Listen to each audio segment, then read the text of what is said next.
Байыркы заманда нарын тарапта тоолордун арасында жайгашкан Кара жылга деген айылда бир укмуштуу окуя болгон дешет карыялар.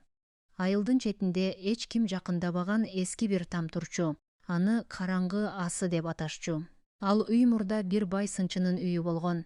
Бирок жылдар мурун түшүнүксүз бир түндө ал үй ичиндеги бардык адамдар, эне, ата жана эки бала эч бир из калтырбай жоголуп кетишкен.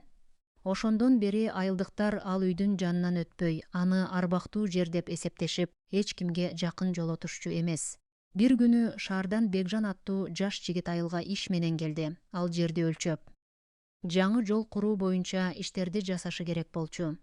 Бекжан жергиликтүү уламыштарга ишенбегендиктен эч нерседен коркпой, кечинде эскиче тамдын жанынан өтүп бара жатты. Асман булуттанып, шамал катуулай баштады. Ал үйдүн жанынан өтөйүн деп жатканда, капысынан үйдүн терезесинде бир жарык жанганын көрдү. Бирок үй эч ким жашабаган, эшиктери, терезелери жабылган болчу. Бекжан таң калып жакындап барды. Ал терезеден ичкери карап, дароо эле үшүктөй бир суукту сезди. Үйдүн ичинде эч ким жок эле. Бирок бир добуш акырын, ыйлаган сымал жаны бар үнү сыяктуу угулду.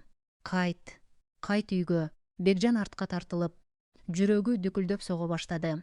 Ал качуу керек экенин түшүндү, бирок бутту козгото албады. Сыр бир күч аны ошол жерге кадап тургандай эле. Так ошол учурда үйдүн эшиги кыйчылдап ачылды. Бирок эч ким чыккан жок. Ичинен суук, көгүш түстөгү туман чыгып, Бекжандын аягынын алдына жетти. Туман ичинен акырын эле бир элес, жашыл көйнөк кийген кичине кыздын элеси пайда болду. Кыз Бекжанга карап, эч нерсе дебей, жөн гана манжасы менен үйдүн ичине карай көрсөттү. Андан кийин туманга сиңип жоголуп кетти. Бекжан коркконуна карабай, эмнегедир өзүн үйгө тартылып бараткандай сезди. Ал акырын эшиктен кирди. Ичи караңгы, бирок бир бурчта эски сандык турганын байкады. Сандыкты ачканда ичинен эски кагаздар, а ичинен бир кат чыкты. Ал катта: «Биз бул жерге качан кайтарылабыз? Бизди ким унутту?» деген сөздөр жазылган эле, колтамга да коюлбаган. Так ошол учурда артынан бир добуш угулду, бул жолу ансыз да таанышыраак. Адамдыкы сыяктуу: «Сен таптың го катты». Бекжан артына бурулганда эч ким жок эле, бирок эшик өзүнөн өзү жабылып, там ичи такыр караңгыланып калды. Ал корккондуктан кыйкырып, эшикти издеп, колу менен дубалдарды сыйпалап, акыры сыртка чыгуучу жолду тапты. Ал сыртка чуркап чыгып, артына бир да карабай айылга чейин басып жетти.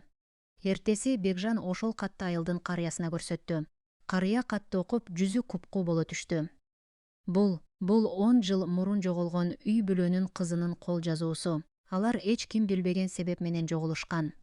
Бирок айрымдар алардын үнүн азырга чейин угушат дешет. Бекжан ошол күндөн кийин Кара жылга айылынан кетип, эч качан ал жерге кайра барган эмес.